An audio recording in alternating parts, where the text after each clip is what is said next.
think of all the food you consume in one day, do you ever stop and think how that food has come to reach you? I believe people need to be better informed about the industrial food system. Not very often do many Americans stop and consider how their food has come to reach them. We live in a nation that has become comfortable with false stickers slapped on their goods. We have chosen convenience over our better health. We do this through our food purchases. Our food's processes consist of mistreated animals, workers, and unsanitary working conditions. A booming industry in food today is the fast food industry. More money is spent on fast food in a year than in higher education, new cars, and electronic expenses. Eating fast food has become a norm for the American society. Almost any city or town you go to, you can find a fast food restaurant.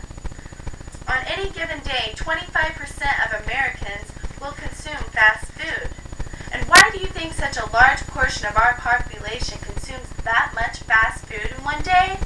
Because of cost and convenience, what American attitude prides itself on.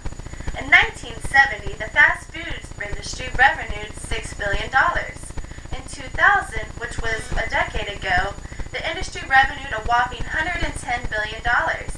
But these days, with the even higher volume of advertisements in the booming internet industry, the food world is soaring with even higher revenues.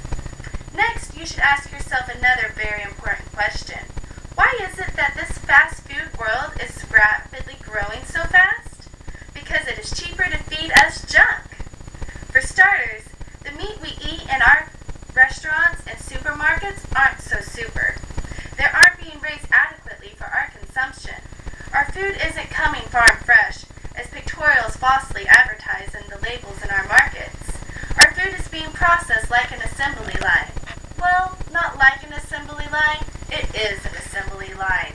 The food industry is ran by just a handful of major corporations. Ironically, the food system is balanced to where corn is the cheapest food source.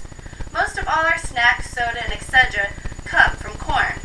Even more ironic, this industrialist food system, the animals there are being fed corn as well, instead of grass, the same corn that comes from where all our snack foods come from.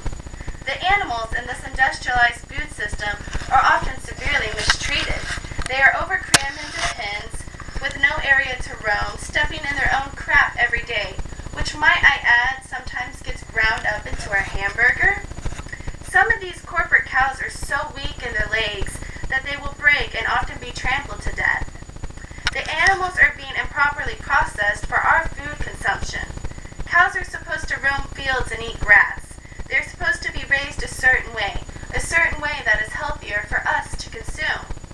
Mistreatment of cows can sometimes lead to E. coli 157H7. E. coli can sometimes paralyze and kill people. E. coli comes from bacteria in the guts from cows and ends up in the meat during the slaughtering process. This bacteria can sometimes get ground up into the hamburger meat. Then, this contaminated hamburger is consumed and it allows the E. coli pathogen to enter the blood system. It is here when the pathogen randomly attacks different parts of the body. This may sometimes lead to paralyzation and death. Not only can the consumer get E. coli from the contaminated meat, but it can be highly contagious for those with weak immune systems and children.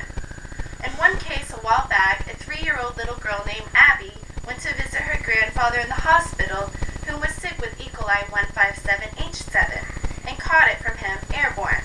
She died within 6 days of contact. Her grandfather eventually got better and defeated it. But the moral of my story is that know where our food comes from, and changes need to be made to ensure that we aren't consuming poison. Some small changes can be made, or if you own land and it is in season, grow your own vegetables.